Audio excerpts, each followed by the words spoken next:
Figures of speech. What is a figure of speech?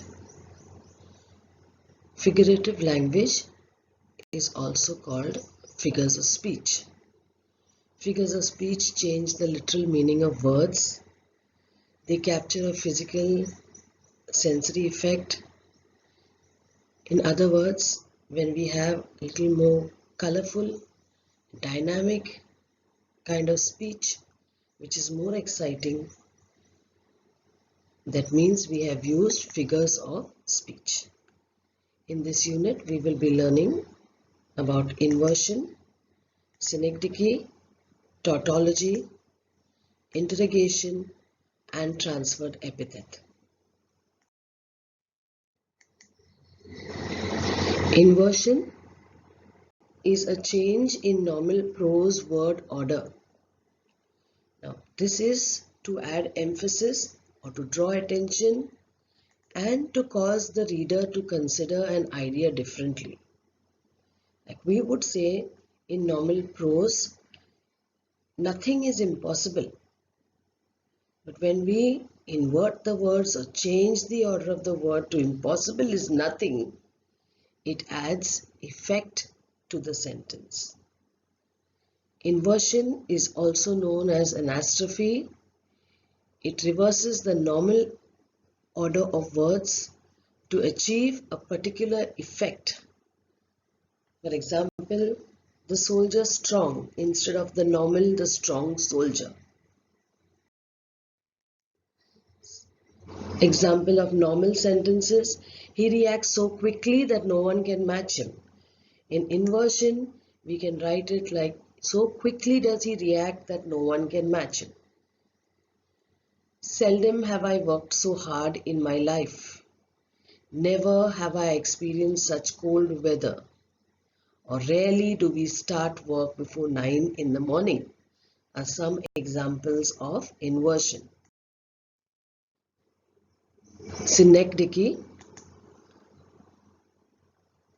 is a figure of speech where a part is used to signify the whole or vice versa, that is, a whole is used for a part. For example, child is another mouth to feed.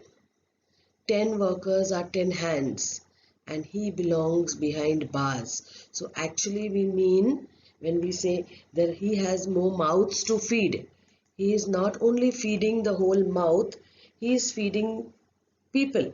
So that means we use the word mouth as a part used to mean the whole child. Or when we say he has 10 hands working for him, the hands only don't work, the workers are working. So we use a part of the workers, that is his hands, to tell us that there are workers working there.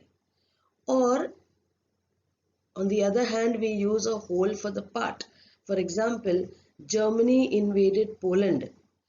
The whole of Germany didn't go to invade Poland, but just a few soldiers of the army invaded Poland, but we just use it like Germany invaded Poland.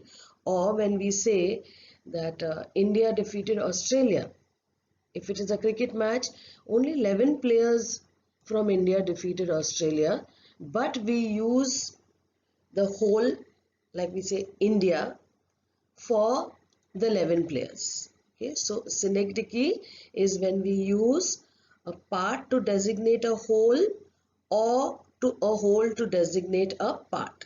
Like give us today our daily bread. Okay, we don't want bread only, we want food. Okay, see here he says mouths. I have 4 mouths to feed at home. Again the same example.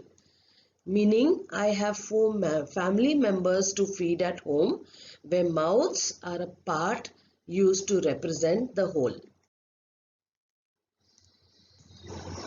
Like we can use some of these examples, like wheels can be used for a car. One policeman, when we say the police, it may be only 1 or 2.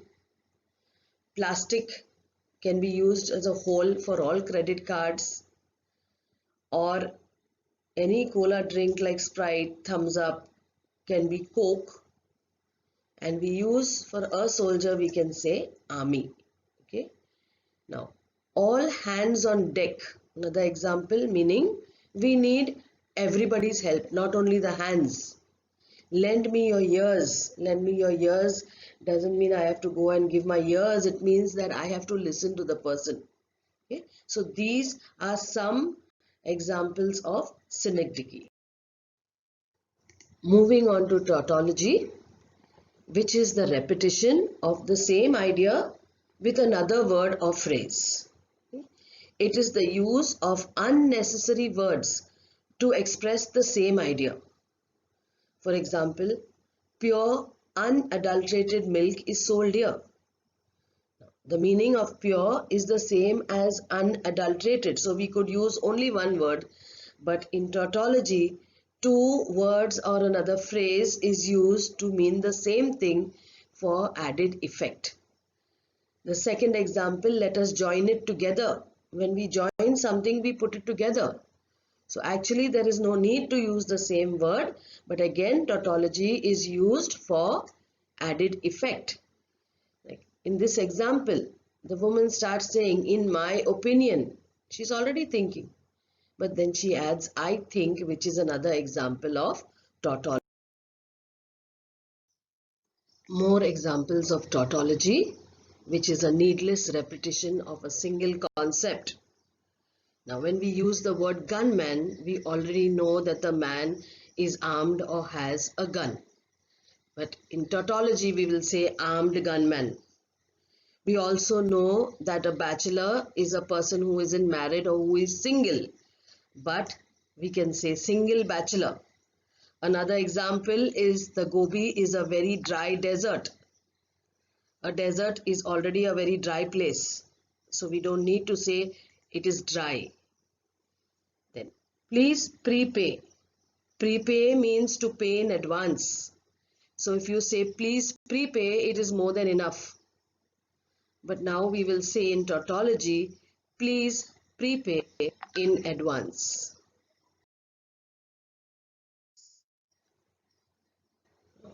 The next figure of speech, interrogation or rhetorical question.